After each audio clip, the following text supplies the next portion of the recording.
भगवान विष्णु गरुण जी को कहते हैं, मृत्यु जीवन का अंत नहीं है गरुण, बल्कि आत्मा के लिए एक नए अध्याय की शुरुआत है। हे वैनतेय, जब किसी का शरीर प्राण छोड़ता है तो आत्मा उससे अलग हो जाती है, लेकिन इस आत्मा का भविष्य पूरी तरह से उसके कर्मों पर निर्भर करता है। अच्छे कर्मों वाली आत्मा का सफर अलग होता है और बुरे कर्मों वाली आत्मा का अलग। मृत्यु के ठीक बाद यमराज के दूत, जिन्हें यमदूत कहते हैं, आत्मा को लेने आते हैं।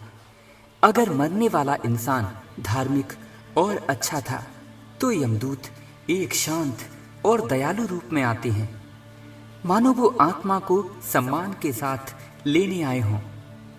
लेकिन अगर कोई पापी हो तो यही दूत बहुत ही डरावने और भयानक रूप में आते हैं। अगले 24 घंटों के लिए आत्मा अपने शरीर के आसपास ही रहती है। इस दौरान वो अपने अंतिम संस्कार को देखती है, अपने परिवार को रोता हुआ देखती है, लेकिन कुछ कर नहीं पाती। इसी समय उसे अपने पूरे जीवन का फ्लैशबैक दिखाई देता है। वो देखती है कि उसने कहाँ अच्छे कर्म किए और कहाँ बुरे। इस दौरान आत्मा को अपने किए गए हर कर्म का एहसास होता है।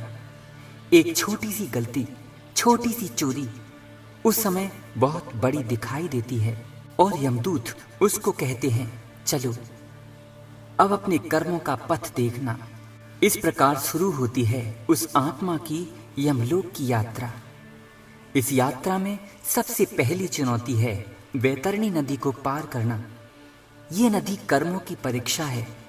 जो आत्मा जीवन में पुण्य करती है, इसके लिए ये नदी एक शांत और स्वच्छ धारा की तरह होती है, जिसे वो आसानी से पार कर लेता है। लेकिन पापी आत्माओं के लिए यह नदी खून, मवाद और भयानक जीव जंतुओं से भरी होती है, जिसमें उन्हें बहुत कष्ट उठाना पड़ता है। इस वैतरणी नदी को पार करने के बाद आत्मा को उसके कर्मों के हिसाब से 3 रास्तों में से एक पर भेजा जाता है। पहला रास्ता है अर्ची मार्ग, यानी प्रकाश का मार्ग। ये रास्ता उन पुण्य आत्माओं के लिए है जो सीधे स्वर्ग जाते हैं। दूसरा रास्ता है धूम मार्ग, यानी धुएं का मार्ग। ये उन लोगों के लिए है जिनके कर्म मिले जुले होते हैं। इन्हें कुछ समय पितृलोक में जाना पड़ता है। और तीसरा मार्ग है उत्पत्ति विनाश मार्ग, जन्म और विनाश का मार्ग। ये उन पापी आत्माओं के लिए है जिन्हें नरक जाकर अपने पापों का प्रायश्चित करना पड़ता है। जब वे यमराज के सामने पहुंचते हैं, यमराज एक न्यायाधीश हैं। आत्मा को यमराज के दरबार में उनके सामने पेश किया जाता है, जहां यमराज कोई क्रूर रूप में नहीं होते, बल्कि एक न्यायप्रिय न्यायाधीश की तरह होते हैं। उनके साथ चित्रगुप्त होते हैं, जिनके पास हर आत्मा के कर्मों का पूरा हिसाब होता है। इसी हिसाब के आधार पर यमराज ये फैसला सुनाते हैं कि आत्मा को स्वर्ग भेजा जाएगा या नरक, या फिर तीसरे मार्ग पर। कर्मों के अनुसार आत्मा को स्वर्ग में सुख भोगने या फिर नरक में अपने पापों की सजा काटने के लिए भेजा जाता है। इसमें कई नरक बताए गए हैं, जिनमें हर पाप के लिए एक खास तरह की सजा होती है। जब आत्मा अपनी सजा या सुख भोग लेती है तो उसे दोबारा जन्म लेने के लिए तैयार किया जाता है। श्री हरि कहते हैं कि आत्मा को 84 लाख योनियों से होकर गुजरना पड़ता है।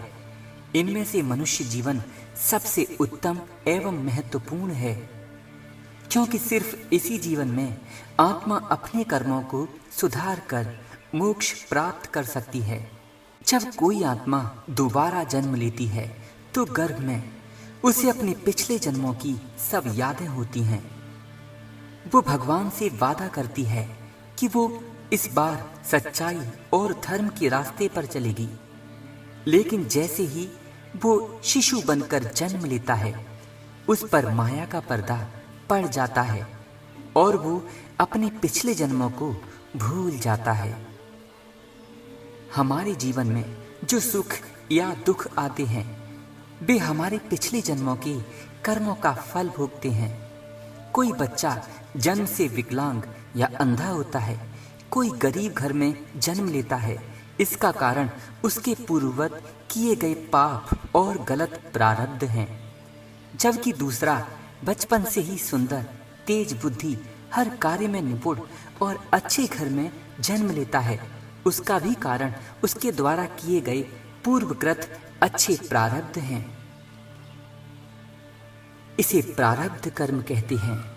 और हम इस जीवन में जो कर्म करते हैं उसे क्रियामाण कर्म कहते हैं, जो हमारे भविष्य को आगे तय करते हैं। गरुड़ पुराण में भगवान श्री हरि आगे बताते हैं कि आत्मा का अंतिम लक्ष्य मोक्ष प्राप्त करना है, यानी जन्म और मृत्यु के इस चक्र से हमेशा के लिए मुक्त हो जाना। मोक्ष ज्ञान, भक्ति और निस्वार्थ कर्म से मिलता है। एक मुक्त हुई आत्मा परमात्मा में विलीन हो जाती है और उसे फिर कभी इस दुनिया में नहीं लौटना पड़ता। ये थी गरुड़ पुराण में भगवान विष्णु के द्वारा गरुड़ जी को बताई गई आत्मा की यात्रा। ये हमें सिखाती है कि हमारे कर्म ही हमारा भविष्य तय करते हैं। इसीलिए सावधान होकर कर्म करें। निष्काम कर्म और प्रभु भक्ति सब में श्रेष्ठ है, क्योंकि आप जो भी कर रहे हैं इसका फल आगे अवश्य भुगतना पड़ेगा। जय श्री हरि।